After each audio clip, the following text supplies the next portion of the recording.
الله تعالى وسلم وبارك على رسول الله محمد وآله وصحبه ومن اهتدى بهداه. سرتا لخوای پەروەردگار دەپاڕێمەوە بەناوە هەرە چاکەکانی بە سیفەتە هەرە بەرز و پەسەندەکانی کە تاعەتی مانگی ڕەمەزانی مبارەکی ئەم ساڵی لە هەموو لایەکمان قبوڵ کردبێ.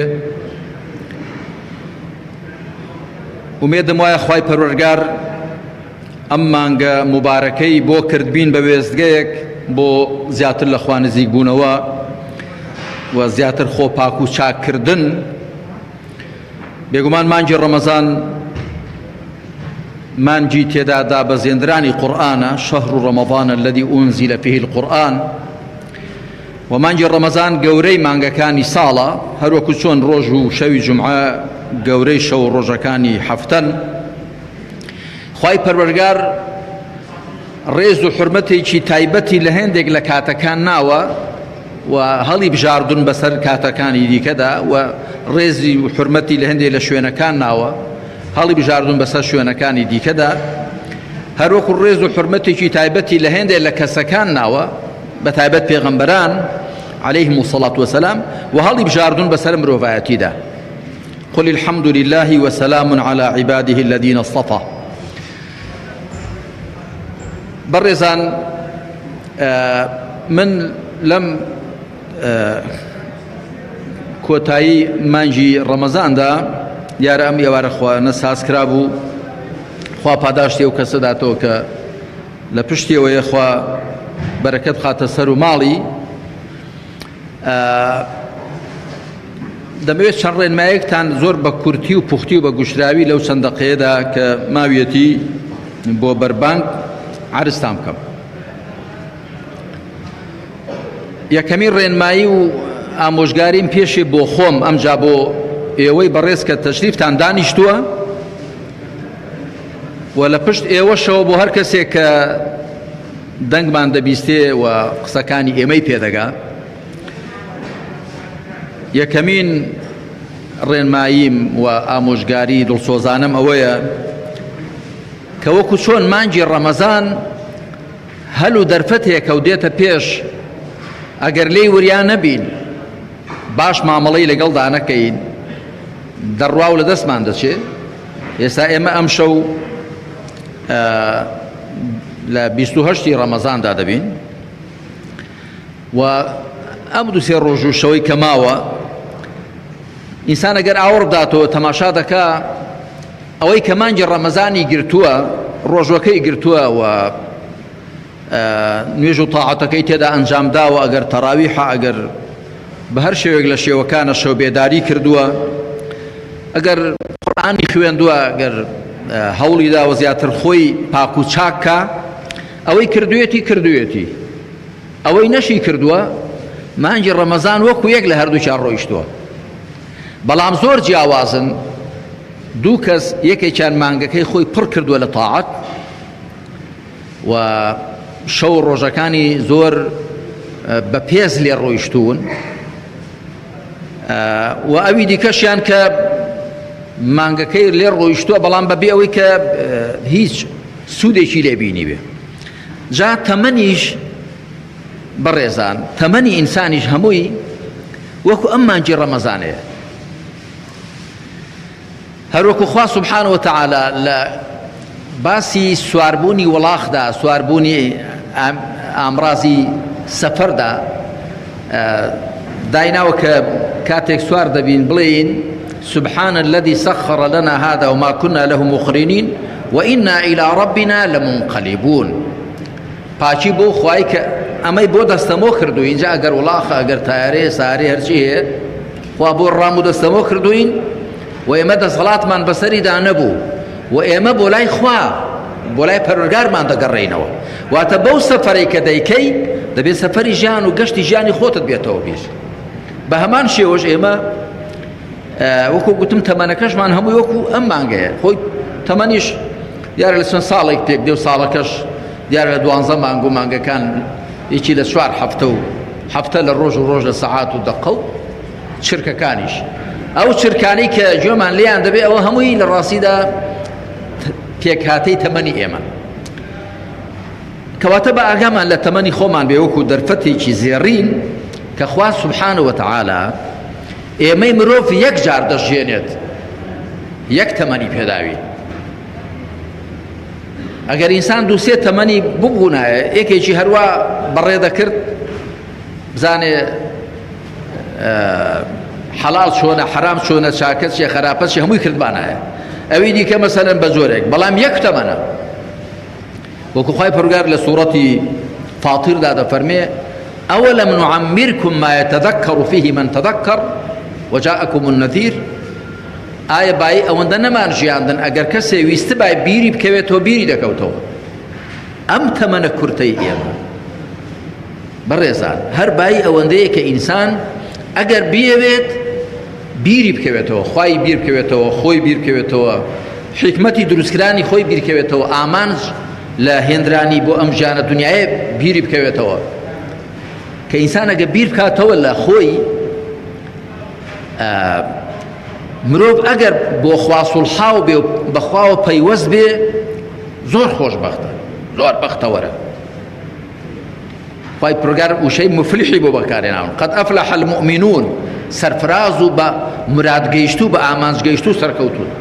بەڵام ئینسان ئەگەر لەخوا دابڕابێ و بەخواوە پەیوەست نەبێ زۆر بەدبەخت و زۆر چارەڕەش و سەربەهەشە. بەڵام ئەوە بەدەست خۆمانە کە ئایا بەختەوەر دەبین یاخود چارەڕەش دەبین. بەهۆی ئیمانەوە، بەهۆی ئەوە کە بزانی چۆن دەژین ئەم 52 ڕۆژەی دنیا، بەڵێ ژیانی دنیا زۆر کەمە بەڵام زۆر بایەخدارە، زۆر مەترسیدارە. ئەوەی کە لە دوای ژیانی دنیاوە دێ هەموو پێوەستە بە ژیانی دنیاوە. ئەوە ڕێنمایی یەکەم کە ئاگامان لە ژیانەکەمان بێت، یەک ئاگامان لە تەمەنەکەمان بێت. دوو، تەمەن بەڕێزان تەمەن بەوە بەرەکەتدار دەبێ کە ئینسان بۆ خوا بیگوزەرێنێ، بە پێی بەرنامەی خوا بیگوزەرێنێ، بە پێی کتێبی خوا، بە پێی ڕێوشوێنی پێغەمبەری خوا عەلەیهی سەڵات وەسەلام. بەرەکەتی عومر لەوەدایە. تەماشا بکەن هەیە 100 ساڵ دەژی، 90 ساڵ دەژی، 80 ساڵ دەژیە، بەڵام نە هیچی پێش خۆی خستووە بۆ قیامەتی، نە هیچی باشێکی بەجێهێشتووە. ئەوەی کە خوا لە سوورەتی یاسیندا دەفەرمێ وەنەکتوب ما قەدەموا وآثارەهم. خوا دووشتی مرۆڤان دەنووسێ، یەکەم ئەوەی پێشیان خستووە، ئەوەی ئێستا کە ئێمە ڕۆژوو دەگرین تاعەت دەکەین چاکەنی، ئەو پێش خۆمانی دەخەین دەینێرین، وآثارەهم شوێنەوارەکانیشان دەنووسین. کەسێک کە ئەم ژیانە دنیاە بەجێ دێڵێ بەڵام کۆڵێک شوێنەواری باش بەجێ دێڵێ، جا ئەگەر زانستی شەرعیە، ئەگەر خێر و چاکەیە کردوێت، ئەگە خەڵکە پەروەردەی کردووە، ئەگەر قسەی حەقا بەنێو خەڵکدا قسە حەقەکانی و حکمەتەکانی دێر و دەچن، هەرچی هەیە، ئەگەر نەسل و وەچەی ساڵح و باشە، گرنگەوەیە ئینسان هەرچی بەجێ بێڵێت لە شوێنەواری چاک و خراپ خوا دەینووسێ. بەچی دەتوانین شتی باش پێشخەین و شوێنەواری باش بەجێ بێڵین؟ بەوە کە بەو شێوە بژین کە خوا فەرموویەتی، کە خوا لە قورئاندا بۆی دیاری کردوین و پێغەمبەریش صلی الله علیه وسلم لە ڕێبازی خۆیدا بۆی بەرجەستە کردوین. جیاوازی نێوانی قورئان و سونەت هەر ئەوەیە. قورئان حەقێک کە خوا دای بەزاندووە بە شێوەیەکی فیکری و تیۆری ئێمە تێیدەگەین. سنەت و ڕێبازی پێغەمبەری صلی الله علیه وسلم ئەو حەقەی بەرجەستە کردو و تەطبیق کردووە لەسەر ئەرزی واقع. ئەگەر بتەوێت قورئان بە تەطبیق کرایی ببینی، تەماشای پێغەمبەر بکە صلی الله علیه وسلم.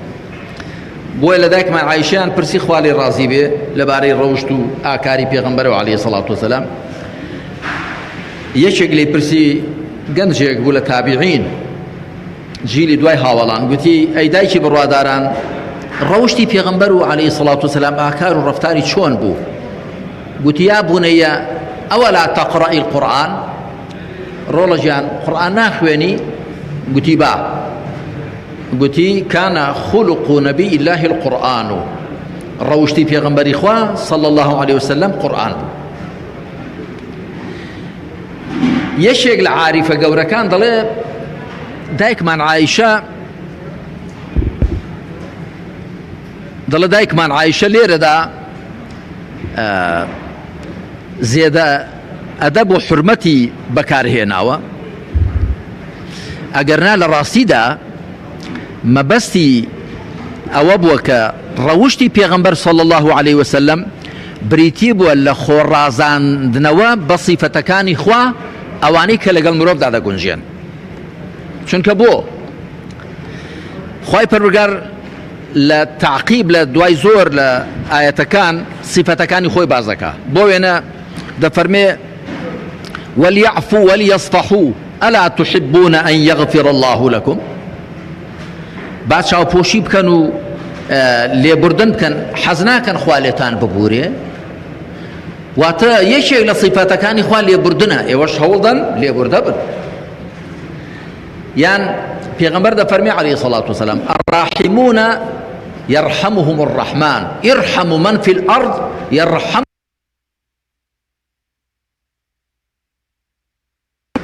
ڕەحمیان پێ دەکا. ئێوە بەزەی بنوێنن لەگەڵ خەڵکی سەرزەوی ئەوەی کە لە ئاسمانە و لەسەرەوەی دروستکراوەکانی خۆیەتی بەزەیتان لەگەڵ دەنوێنێ. کەواتە گەر ئێمە هەوڵ دەین هەرچی زیاتر لە قورئان تێبگەین و پاشان بە ڕێبازی پێغەمبەر صلی الله علیه و سلم ئاشنا بین، معناوە زیاتر دەتوانین بەو شێوە بژین کە خوا پێی خۆشە، وەگەر بەو شێوە ژیاین کە خوا پێی خۆشە عومرەکەمان بە بەرەکەت دەبێت. هەیە 30 ساڵ دەژێ، بە 30 ساڵ دەچێتە فیردەوس الأعلا، هەیە 100 ساڵ دەژێ هەر بە جەهەنەمدا شۆڕ دەبێتەوە. عمری ئینسان بە تاعەت و بە بۆ خوا سوبحان و بە ئیمان و بە کردەوەی باش بەرەکەتی دەکەوێتێ. هەروەکو چۆن عمری ئینسان بە بۆ خواژیان بەرەکەتدار دەبێت، بە دوور لە خواژیانیش بێبەرەکەت دەبێت. نەک هەر بێبەرەکەت دەبێت بەڵکو خاوەنەکەی زۆریشی لەسەر قەرزار دەبێتەوە.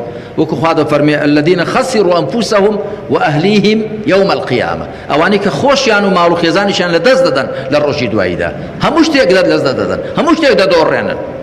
ئەگەر دەتەوێت براوە بی، سەرفراز بی، بۆ خوا بژیە، بە پێی بەرنامەی خوا بژیە. ڕێنمایی سێمیشم ئەوەیە کە ئێمە لە دوای مانگی ڕەمەزان پێویستە لە خۆمان وریابین ئەوەی لە ڕەمەزاندا کردومانە و ئەوەی لە ڕەمەزاندا بنیاتماننەوە هەڵینەوە شێنینەوە.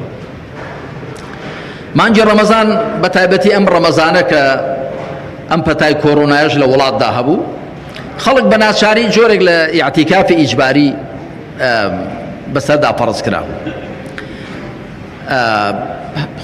خوا هەر بۆ خۆی دەزانێت خێر و قازانج لە چدایە. ئەو پەتایە بێگومان خەڵکێکی پێ مردووە و دەمرێ و ئازارە و ناڕەحەتیە، بەڵام وەکو من لە هەندێک لە نووسینەکانی خۆمدا باسم کرد و پشتی ئەو ئازار و ناڕەحەتیانەش بخوێننەوە. زۆر لە سەروەت و سامانی زلهێزان کە بریتێ لە تاڵانکردنی و بە تاڵان بردنی و هەرزان فرۆشکردنی خێر و بێری وڵاتی مسلمانان کە وەسەرێکیان نابوو، بە تایبەتی ئەمریکا پارەکانیان هەموو ڕۆیشت. هەرخوا دەزانێت چی دەکات. مسلمانان زۆر کەم وەکو ئەم سەردەمەی ئێمەی ئێستا بێدەسەڵات و داماو بوون، نزیکە لای خوای پەروەردگار کە بەهۆی ئەو بەڵاو پەتا و ناڕەحەتیانەوە کە دەینێرێ هەم ئەو زلهێزانەیان بە خۆیاندا بێنەوە، یاخود ئەو سەروەت و سامان و دەسەڵاتی کە شانازی پێوە دەکەن و خۆی پێوە بادەدەن بەدەستیانەوە نەمێنێت. ئاوا بچنەوە کونی ژوورێ لە بەرامبەر دروستکراوێکی گچکەی خوادا کە بەچاو نایبێنن، بۆی دەسەڵاتی خۆیان بۆ دەرکەوێ، پێیان وانە بێ کە خۆیان لە دنیادا هەمەکارن.